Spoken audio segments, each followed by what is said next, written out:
వేల వేల వెన్నెలంత మీద వాలి వెలుగునంత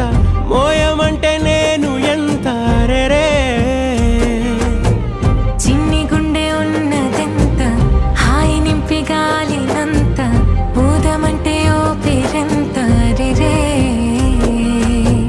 కళ్ళు రెండు పుస్తకాలు భాష లేని అక్షరాలు